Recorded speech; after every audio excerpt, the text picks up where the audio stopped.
लोग बियाह शादी में गावेली और ई पारंपरिक गीत है अपन माटी के धरोहर।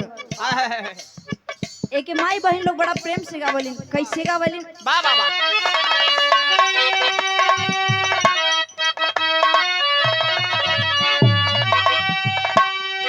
कि आंगने में फूले फूला अगनवा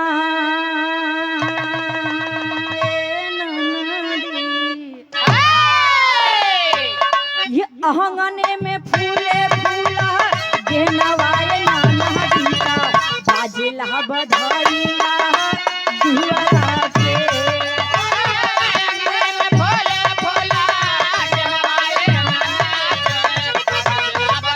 क्या बात है?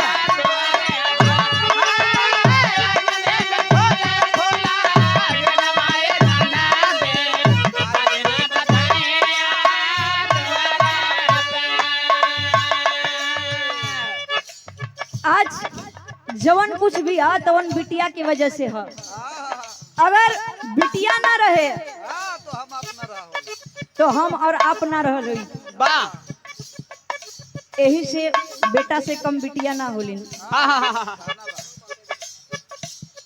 लेकिन आज बिटिया है तो ये जगह है। लेकिन कैसे आइए भाव में कहना पड़ा।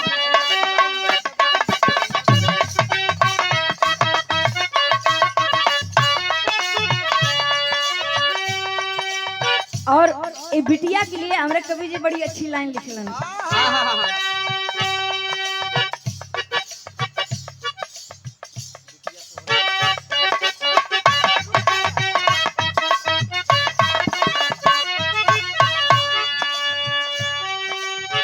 बिटिया से होला सदा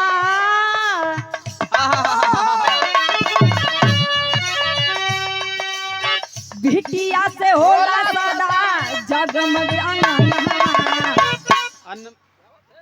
कि बिटिया से होला सदा जगमग जहानवा का अनमोल खजाना बिटिया बा।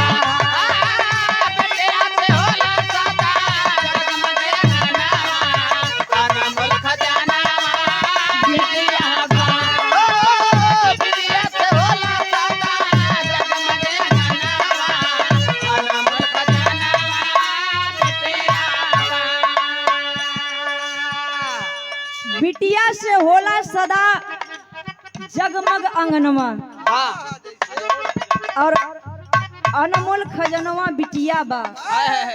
जैसे कि आज प्रमाण आप लोगन के सामने है। आज बिटिया का शादी का दिन है। आज बिटिया की वजह से हम और आप यहाँ पर एक भीली।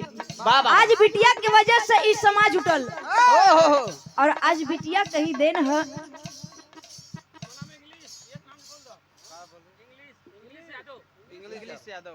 वाह भैया, महफिल को थाम कर रखिए। आप ही लोग तो हैं। आप बड़े भैया इंग्लिश यादव।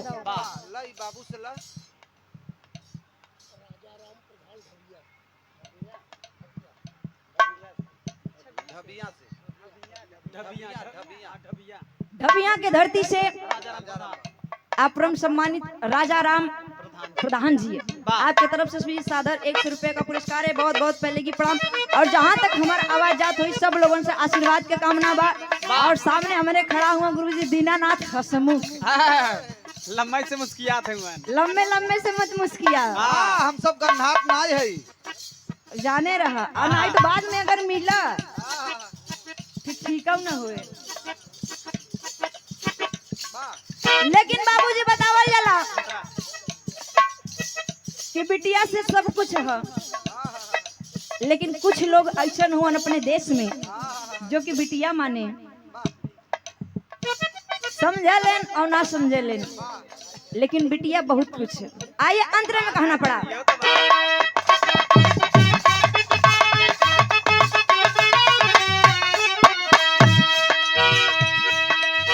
बिटिया तबानी बाबू प्रेम के दिया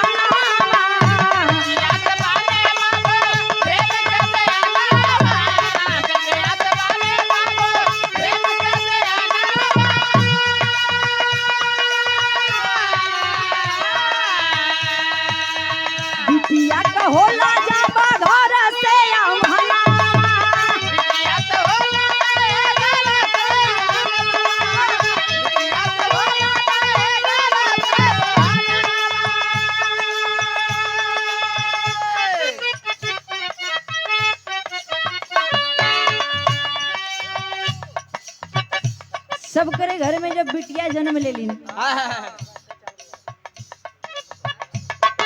जब बिटिया जन्म ले तो एक बाप की बड़ा खुशी होला। लेकिन कुछ लोग आज भी है धरती पर जो कि बेटी और बेटा में भेदभाव करे ले। जब बेटा जन्म जाइए तो दरवाजे पर डीजे बजवाई हाँ, और जब मालूम पड़ जाए कि नहीं फलाने की बिटिया पैदा भइल है, ऐसा बोली जना मलेरिया से उठा है, ऐसा बोलने लागे कि कई दिना का खाना खाए हैं। तो बाबू बिटिया और बेटवा में कबो फर्क ना करे के चाहिए। कैसे?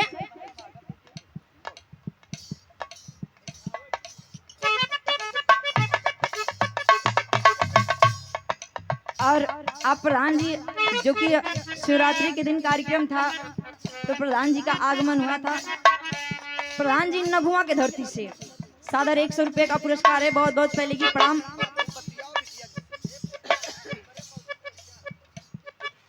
अच्छा, आप सम्मानित हमारे विष्णु गुरु जी के आप मौसी के लड़के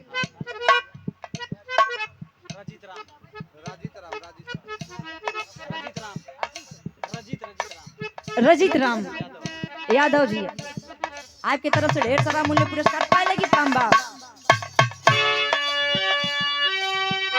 लेकिन आइए गीत के तरफ। काहे लोग बेटी और बेटा में फर्क करेला?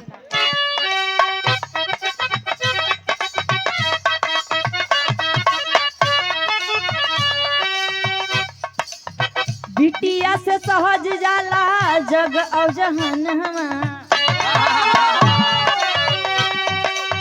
बिटिया से सहज जाला जग और जहानवा, अनमोल खजाना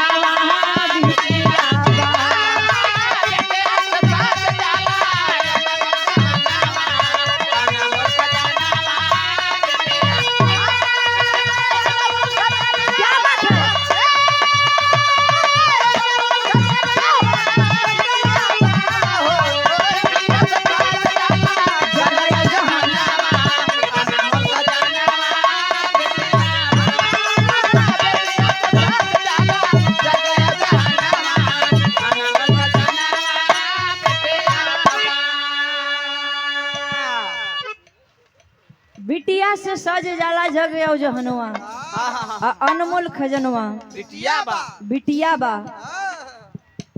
बिटिया से पूरा संसार सज जाला। अगर आज ये भरी महफिल आज इतना सजल धजल लगत है तो एक बिटिया की वजह से। जहाँ की बारात आज अगर देखा जाए तो अवधपुर से बारात चल करके आ रही है जनकपुर के पावन धरती पर। आज के लिए जनकपुर की धरती है और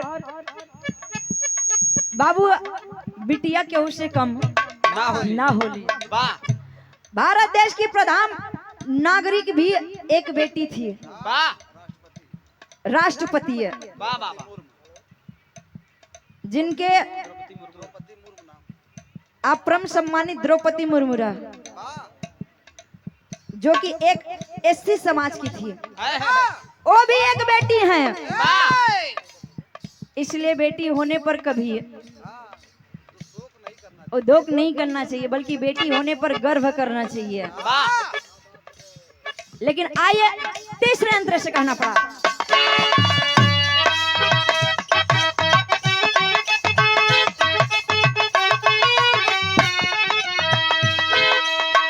बिटिया से सहज जाला दुई ठे घराना,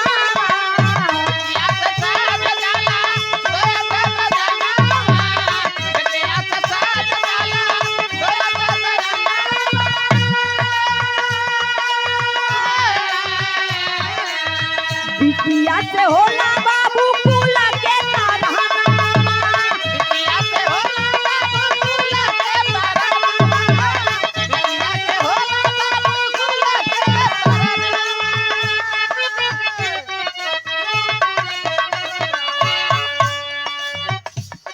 बिटिया खाली एक घर ना बल्कि दो घर के जोड़ के रखेली। अगर बेटा होलेन वाह बाबा तो एक घर से एक घर रह जालेन, लेकिन बेटी अपने जहाँ पैदाइशी होला वाह नैहरो सजावेलिन और ससुरो सजावेलिन, वाह दू घर के सजावे का काम करेलिन बेटी। वाह बाबा इसीलिए कहा जाता है शबनम की एक बूंद सी होती हैं बेटियां, हीरा है अगर बेटा, अरे हीरा है अगर बेटा, मोती हैं बेटियां। लेकिन कैसे?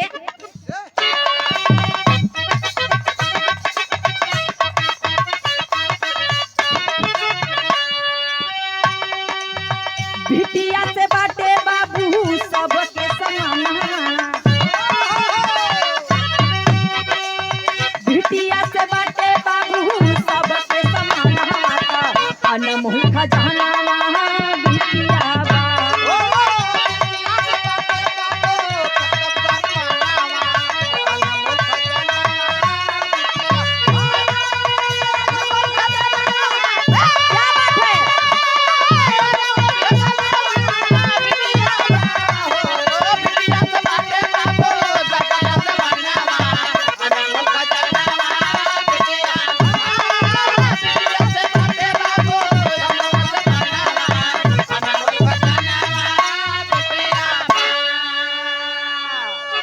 बिटिया से सग जाला जग और जहनवा, अनमोल खजनवा बिटिया बा। यही से बेटी का कितनो गुण गावा बाबू, वो राय वाला ना है, शब्द कम पड़ जाइए बेटी के गुण गावत गावत। और कितना लोग तो ऐसा होन जिकरे घरे में बेटी ना है, लोग तरसला बेटी बदे। और दानों में महादान कन्यादान जिसे कहते हैं, जो कि वही कन्यादान दान देने के लिए आप सभी लोग यहाँ पर उपस्थित हुए हैं। लेकिन हमारे गाने का आखिरी बंद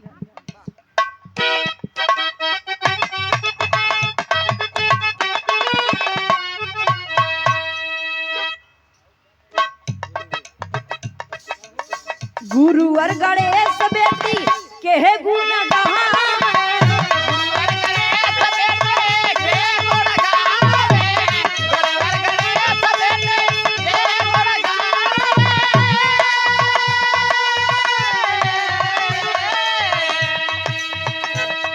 और बड़ा ही अमूल्य पुरस्कार आप बड़े भाई अच्छा दीनानाथ हसमुख जी हमारे गुरु जी, उनके तरफ से अगर आप मंच पर आ गए होते। अच्छा हमें क्या पता था, बहुत बहुत पहले की प्रणाम बाज, अब तो दूरे से संतुष्टि बात दूरे से सही। गुरुवर गणेश बेटी के गुण गावे,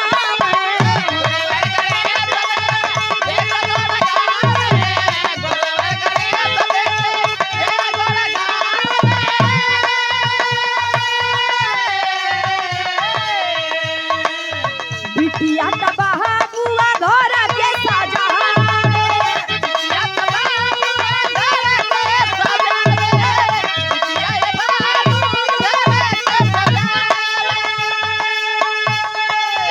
बिटिया तबाह बुआ घर के सजावे।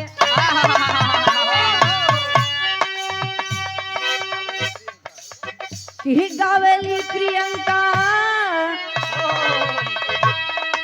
ही गावेली प्रियंका प्यारा आ बेटी के तरनवा, ही गावेली प्रियंका प्यारा आ बेटी के तरनवा का अनमोल खजानावा बिटिया बा।